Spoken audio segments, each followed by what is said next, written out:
Poštovani gledaoci, nadam se da ste zauzeli ugodan položaj i da ćete uživati u priči koju vam danas donosimo.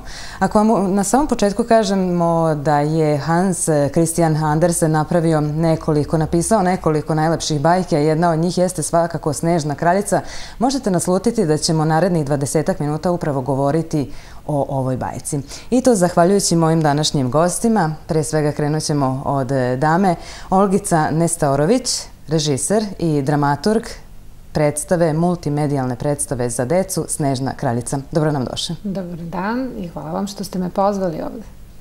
Također danas sa nama u studiju i Mihajlo Nestorović, direktor Kulturnog centra Laza Kostić iz Sombora i ujedno producent. Dobro nam došli. Uzdravlja vas Naša, hvala na pozivu. Ja se zaista nadam da će naši gledalci uživati u onome što će kako videti, a tako i čuti od vas. Pa pre svega krenemo od toga, dakle predstavimo Kulturni centar, možemo reći da je od Kulturnog centra i od vas potekla ideja za jednim ovako nesvakidašnjim spektaklom. Naravno. Osnovna delatnost Kulturnog centra Laza Kostić je zapravo izlagačka galerijska delatnost. Međutim, polje delovanja je daleko širi, daleko veće. Kulturni centar je jedan od glavnih organizatora velikih muzičkih dešavanja u gradu i uglavnom svih, vezano za rock and roll muziku, klasičnu muziku, organizator je dečjih manifestacija, dakle jedan širok spektar delovanja iz oblasti kulture.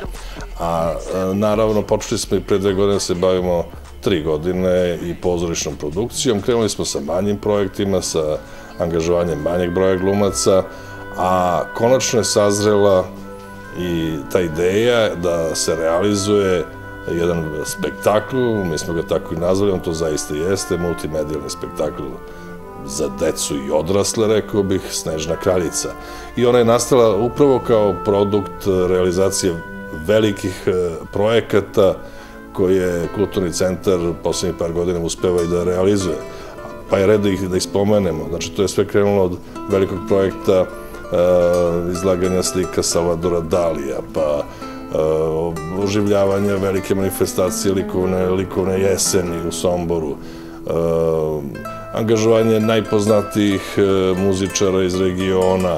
Evo sada otvaramo izložbu Endija Warhola, pa je konačno na red došla i Snežna kraljica. I evo, mesec dana nakon odigrane premijere, mogu slobodno da odahnem i da kažem, uspeli smo. Odakle je potekla ideja? Pa ideja, pored toga što sam ja direktor Kulturnog centra i glumac sam u Somborskog narodnog pozorišta, a Olgica ne samo da je reditelj ove predstave, nego i u privatnom životu i moja supruga. Mi godinama sarađujemo na profesionalnom planu i dugo smo razmišljali o nekom velikom projektu. Konačno su se skockale te pazle, kockice i konačno smo uspeli da priuštimo somborskoj publici da nešto takvo vidi. Jer za takvu jednu stvar do sad se moralo ići u Beograd, eventualno u Novi Sad kad dolaze, naravno daleko skuplje opremljenije, daleko veće predstave. Tako da smo mi odlučili da uđemo u jedan ovakav projekat. Pitanje je bilo samo na koji način realizovati sve to. E sad, ono što je zanimljivo u ovom čitavom projektu jeste okupljanje učesnika u samoj predstavi. I meni je palo na pamet da na jednom mestu okupimo sve ili gotovo sve plesne igrače, plesne klubove koji rade, koji su aktivni u našem gradu, da okupimo, da učešće uzmu kulturno-umetnička društva, da učešće uzmu mladi glumci iz Sombora, sticajem okolnosti. Mi smo tu angažovali još mlade glumce sa klase profesorke Miljane Karajanović i Akademije umetnosti iz Beograda, također diplomce sa klase profesora Ifrana Mensora iz Niša i na kraju je sve ukupno 130 učesnika uzelo učešće u ovom spektaklu. Okolo je još jedno 50-ak tehničara, znači 200 ljudi je direktno uključeno u ovaj projekat.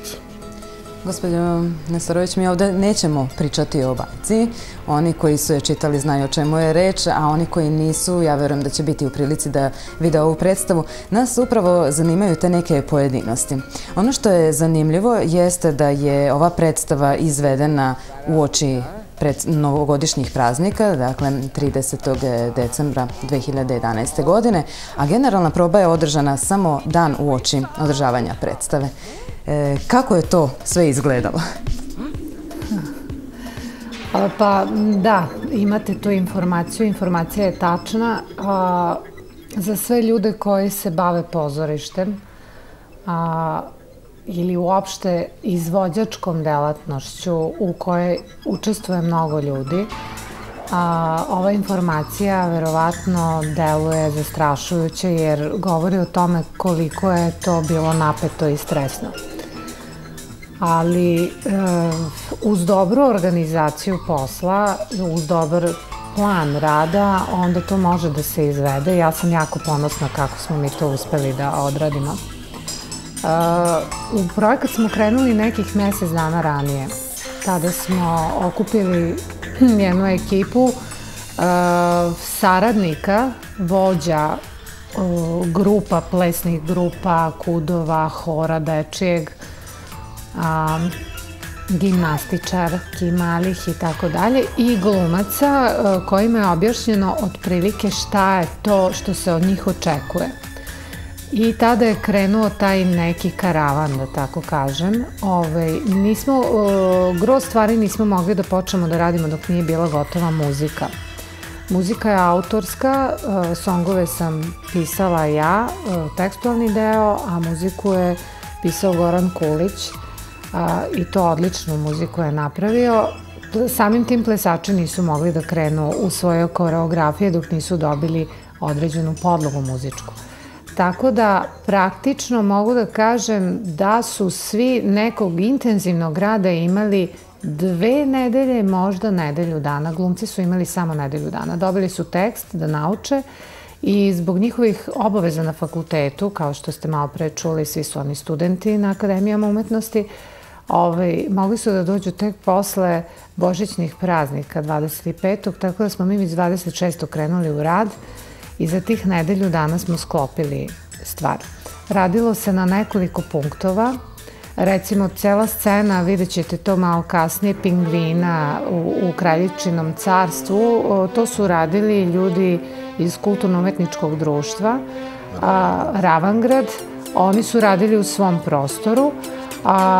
Tu je nekih 60 učesnika raznih godišta, recimo od 5. 6. razreda osnovne škole pa do penzionera. Tu ima i nekih ljudi iz prve postavke. Ja sam im jako zahvalna što su pristali da igraju i da svojim iskustvom doprinesu da se ubrza ceo proces. Onda recimo plesne grupe Ravangrad i plesna grupa Ronda, svako je imao u svom prostoru probe. A ja sam opet sa određenim glumcima, pošto je po jedan glumac učestvovao u svakoj sceni, određenog glumca vodila na mesto zbivanja sa grupom sa kojom treba da vežba. I svakoga dana smo imali na 2 različita mesta probe sa različitim grupama. Decu smo ostavili za kraj, vidjet ćete i to. Tu ima jedna divna, dirljiva scena sa dečijim horom i leptirićima koje su u stvari male balerinice i skakavcima koje su male atletičarke. To je u stvari, to se zove Fit Kid ili tako nešto.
Devojčice koje su osvajale silne medalje. po Evropi i mnogo su slatke, ali njih smo ostavili recimo za poslednja 2 dana, da ne bi decu smarali. I mogu reći da je to bio najnaporniji deo proba, zato što deca zahtevaju poseban pristup. Sve se to složilo upravo prvi put na generalnoj probi o kojoj ste upravo malo pre pričali, gde smo prvi put imali sve učesnike na broju, prvi put kompletnu muziku, prvi put svetlo i tehniku i scenografiju, tako da je to bio sudar svetova. Ali, opet kažem, uz strpljenje, sve može da se uradi kako valja. Malo je to duže trajalo, ta proba, ali na kraju je sve ispalo jako dobro. Moram da kažem da samo zahvaljujući nekom dugogodišnjem iskustvu, jer nekih 20 godina unazad, koliko se bavim profesionalno ovim poslom, bavim se pisanjem za decu i radim sa decom i omladinom, a samo zahvaljujući tom iskustvu, da kažem, ajde, kako se to kaže, medijatora, ne znam kako bih to nazvala, sam uspela da ušnjiram sve ove grupe bez podizanja neke tenzije, u stvari, prosto sam ja bila zapanjena kako je to lagano išlo i složilo se sve, bez trzavica nekih velikih. Da li možda postoji neka zanimljivost sa upravo te probe koju biste mogli podeliti sa nama? Pa ima puno zanimljivosti.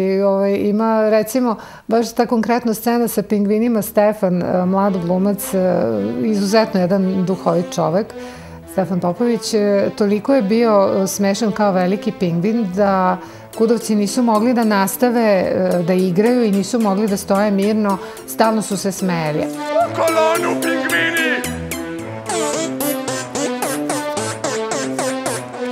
Ali recimo to na samoj predstavi je za nijansu izgubilo tu vrstu, tu dimenziju duhovitosti i samim tim što je on dobio tu bubicu koja ga onemogućavala da iskoristi sve svoje glasovne mogućnosti da nam to dočara kao recimo lik iz crtanog filma. Morao je mnogo da pazi na to i da spušta intenzitet. Onda Pera Stojančević, naš dragi kolega, on je najstariji glumac koji učestvuje ovde. Glumac je Narodnog pozorišta u Somboru. On je imao scenu sa dečicom. I tu on igra jednu baku i bio je potpuno obeznanjen od gomile dece koje stalno nešto zapitkuju. Oni su mnogo slatki, beskrajno su slatki, ali stalno oni imaju neki amandman, stalno nešto dopunjuju i tako dalje, pa je bio u čudu kad ćemo više završiti, te probe su dugo trajale. Ali se odlično snašao u sceni sa razbojnicima, recimo, gde je on barabar sa ovom omladinom i repovao i džuskao. Tišina! Dajte ovamo!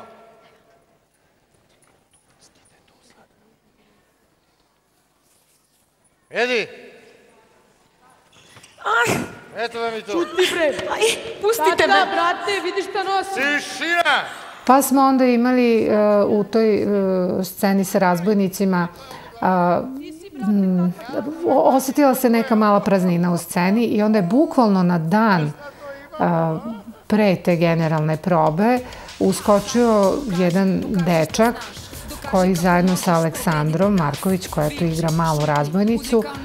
Luka Krčevinac je dečak iz dramskog studija Somborskog pozorišta i jedan darovit klinac koga smo ubacili, bukvalno kažem, dan pre generalne probe. On se odlično snašao i njih dvoje su napravili jednu tuču i zajedno sa Milicom Majkić koja igra Gerdu oživeli smo scenu. Potpuno. Tu igraju danseri iz hip-hop grupa Jump i Delirio Dance projekti, ako se ne varam, sad nek mi ne zamere ako sam malo pogrešila. Mi mrzimo mamine maze, nafurane, ispurane i ostale fancy faze. Ako ne znaš kako treba da se boriš, bolje bi ti bilo da se odmah odavde skloniš. Onda smo imali isto interesantnu situaciju sa plesnim grupama gde plesači, kao što znate, koji se bave sportskim plesom, oni imaju određenu formu kretanja. Jako je bilo teško njima, kao ljudima koji nisu profesionalci, da prilagode sad te svoje pokrete nečemu što je kako bih rekla, u službi predstave. Nisu mogli da shvate šta se od njih traži do same generalne probe, kada su shvatili koji je prostor zapravo u pitanju. Pa smo onda tu ubacivali opet statiste iz dramskog studija, neke omladince kojima smo dali kostime, koji su trebali da im svojim kretanjem po sceni, a imaju više iskustva u dramskoj formi od plesača, da ih animiraju i da im pomognu da se snađu u prostoru, i tako smo napravili veliki bal. Bilo je zanimljivo snimanje, vidjet ćete na predstavi ima dosta krupnih kadrova u pozadini na srednjem bimu, zato se ovo zove multimedijalni projekat, zato što je i videoprodukcija uključena i direktan prenos koji ide sa strane na velikim bimovima, da bi ljudi iz hale to mogli da prate onako i u krupnim kadrovima, da vide šta se zbiva. Recimo, mladi glumci su imali tu prvi put priliku da se oprobaju kako to izgleda sad glumiti vrlo svedeno u krupnom kadru, a onda to isto igrati za 1500 ljudi koji su vam dosta daleko, gde morate pokret i glumu da prilagodite, a glas da svedete na minimum, da ne probija zvuk bubicu. To je bio izuzetno težak zadatak za mlade ljude. I ja sam vrlo zadovoljna kako su oni to odradili, pogotovo što su pokazali da su jako spremni fizički, da odlično plešu, da se odlično snalaze. Kao kolačić pravi je, mošavio meden otra, htela bi da ga gricnem. Ja da se osvrnem na drugu stranu, to je tehnička opremljenost samog projekta, na tehničku realizaciju samog projekta, gde smo mi uključili sve ono što je najbolje u Somboru. Naime, angažovali smo tehničkog direktora projekta, tehničkog direktora pozorišta Stipana Petreša, koji je vrhunski majstor svog zanata. Naravno, bez velike tehničke podrške Narodnog pozorišta mi ne bismo mogli da realizujemo ovaj projekat. Tu je bila čitava ekipa somborskih egzitaša, kako ih mi zovemo, ljudi koji ozvučavaju egzit, koji rade svetlo na egzitu. Naime, imali smo preko 150 reflektora na samoj sceni. Sad, to su te tehničke zanimljivosti, jer ja sada, mesec dana nakon premijere, iz ugla producenta, mogu da kažem da nijednog trenutka nisam sumnjao da ćemo mi to napraviti. Jedino je najpoznanica bila kako ćemo to tehnički realizovati. Baš zato što se to prvi put radi, ne samo u Somboru, ja ne znam da li je iko radio na taj način i takvu predstavu u hali sportova. Rađene su velike predstave, rađene su na velikim scenama i tako dalje, ali ovo je iziskivalo izlaženje iz pozorišnih okvira u nešto što je nepoznanica za nas pozorišne ljude. Mada, mi svi koji se bavimo pozorištem možemo lako da se prilagodimo i prostoru i okolnostima i da lako improvizujemo i da ta improvizacija zaista bude vešta. Tako da je bilo zanimljivo gledati kako se veša most sa 100 reflektora na 15 metara visine iznad poda, ili kako se montiraju skele neke da bi se montirale čitavi nizovi saća reflektora, kako sve to zvučiti i tako dalje i tako dalje. I eto, to je ono što je zanimljivo, a bitno je da je to sve uspelo, da su svi lepo čuli i videli. Ta zanimljivost, još jedna tehnička, je postavka 2 video bima bočnih, o kojima je Olgica malo pre pričala, sa kojih je publika mogla da gleda direktan prenos same predstave, i TV studio Dragana Bećara je bio zadužen za tu vrstu realizacije, TV realizacije i prenošenja slike na BIM platno, jer je to zaista maestralno rađeno sa 5 kamera. I to su te tehničke zanimljivosti i karakteristike same predstave, i zaista moram još jednom da kažem da sam zadovoljan kako je sve to ispalo, a i kako ne bi kada je interesovanje toliko veliko da mi u Somboru 14. februara imamo 2 reprizne predstave, gde očekujemo još 4000 ljudi da predstavu odgleda. Znači, ta povratna poruka je u stvari već došla do vas. Pa jest. A apropo zanimljivosti, meni je isto ostalo u sećanju kostimska proba.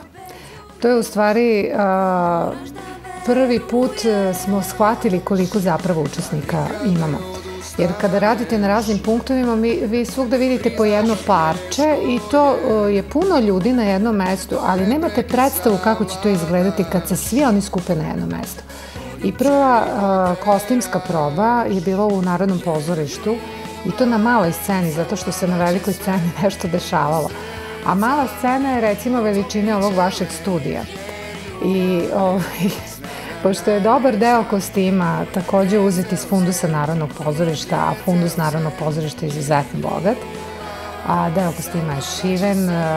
Da je deo stotinak kostima. Stotinak kostima je šiveno, ajde da tako kažem, sve se nalazilo na jednom mestu kada su ljudi počeli da pristižu. Pa kada je to krenulo šarenilo, da je trebalo izaći kostimiran na tu malu scenu, da se vidi pod svetlima kako to izgleda, da li tu treba dodati još nešto, oduzeti i tako dalje, moram priznati da su mene, što se kaže, 3 znoja oblila kad sam shvatila koliko je to u stvari ljudi. I mislim da su tad prvi put i oni međusobno shvatili, glumci recimo, sa kojom ekipom sve treba da sarađuju. Jer je jako nezgodno, znate, bar što se glumaca tiče, morate da rasporedite energiju. Naročito glumica koja igra Gerdu, Milica, i Slaven Došlo koji igra Kaja, koji je sve vreme tu prisutan, i Jelena Puzić koja igra Snežnu kraljicu. Koga još nisam spomenula, Draganu Šušu koja igra Solej. Znači, svi oni moraju da se rasporede koliko sebe treba da daju u odnosu na partnere na sceni i u odnosu na publiku. Kada su videli prvi put na kostimskoj probi gomilu ljudi oko sebe, mislim da je njih uhvatila panika.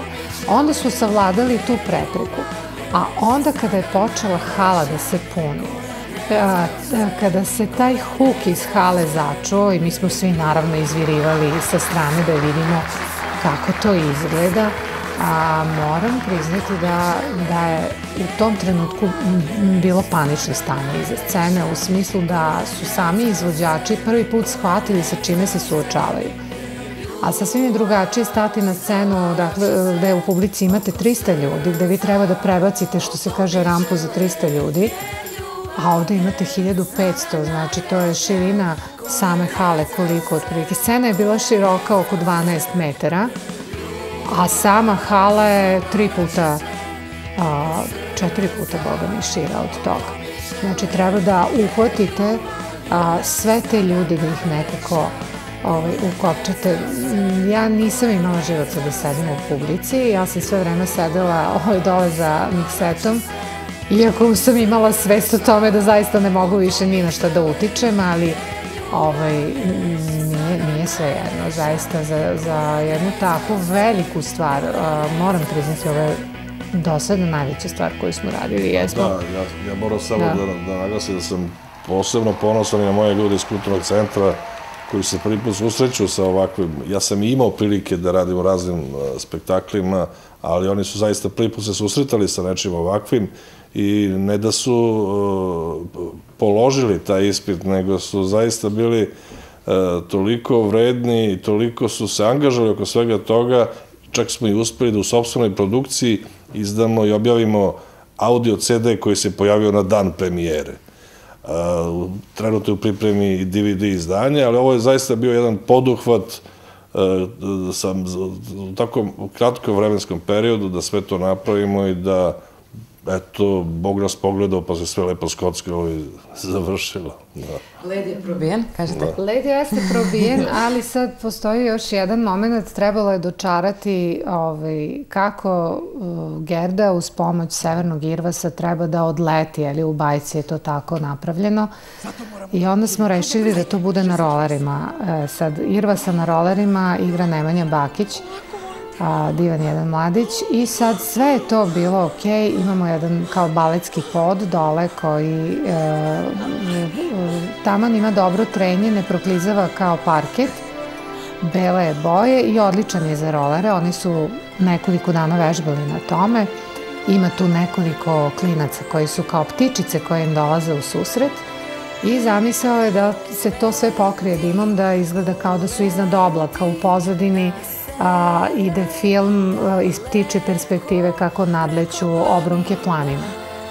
I na generalnoj probi šta se dešava u tom nekom, ajde da kažem, koreografisanom rolanju po sceni, Nemanji se nešto zakači u točkiće i dečko je pao. I sada je krenula panika.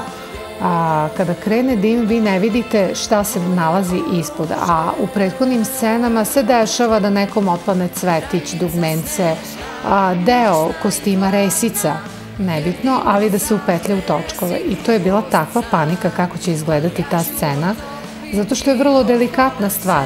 Jer ako vi padnete u sred leta, onda ste razbili čaroliju. Međutim, to je odlično prošlo. Moram reći da je bio spontani aplauz onog momenta kada se scena napunila dimom i kad su oni počeli da klize preko tog dima, a uz pomoć svetla i tog dima u pozadini, to je stvarno izgledalo čarobno.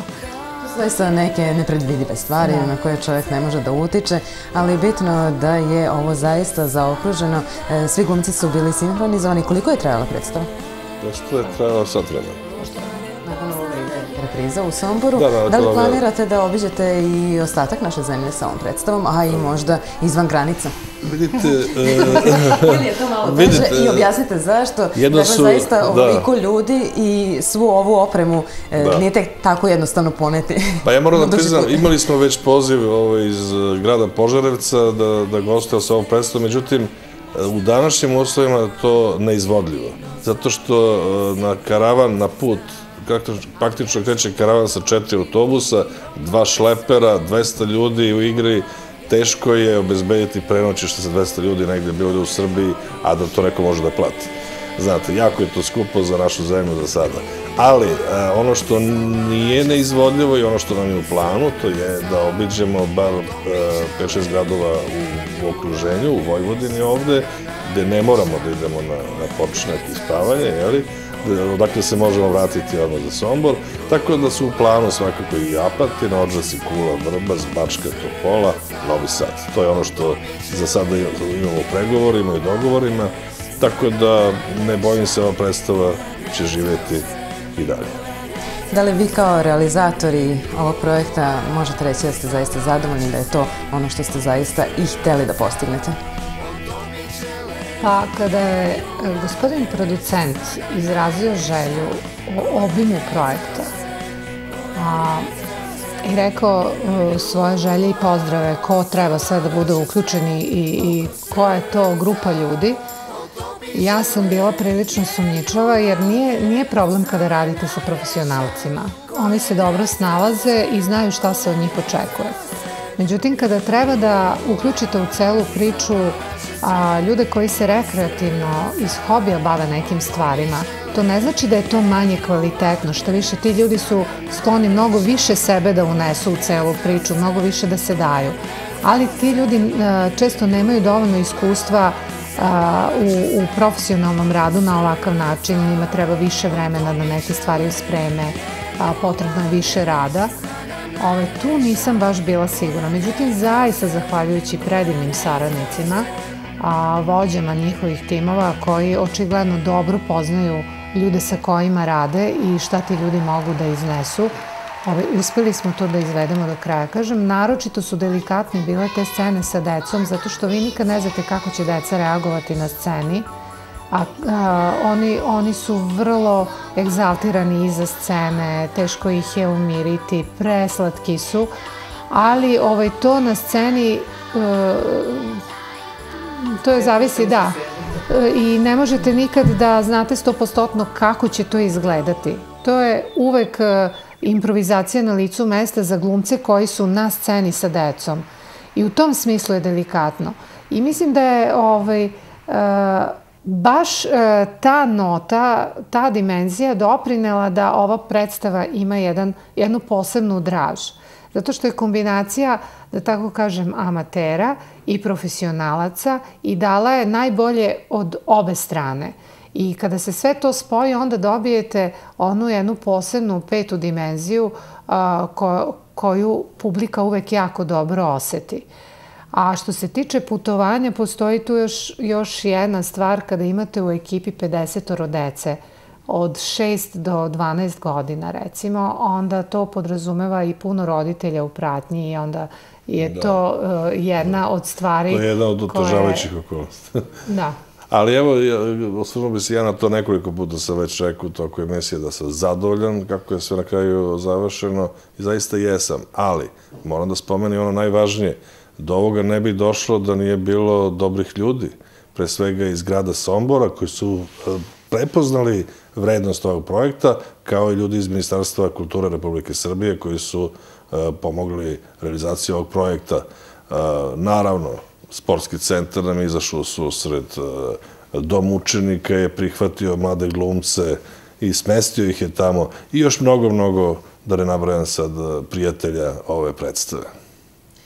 Meni ostaje toliko da vam zahvalim što ste meni, a i našim gledalcima dočarali ovu predstavu, kako je tekla njena realizacija i uopšte kako su tekle pripreme. Verujem da ovo neće biti poslednji ovakav projekat, s obzirom da ste sada zaista probili led i jedni ste od retkih koji su zaista napravili nešto ovakvo u našem okruženju. Ostaje nam da vidimo šta je ono što ćete sledeće prezentovati publici, a do tada vam svakako želim puno uspeha u radu.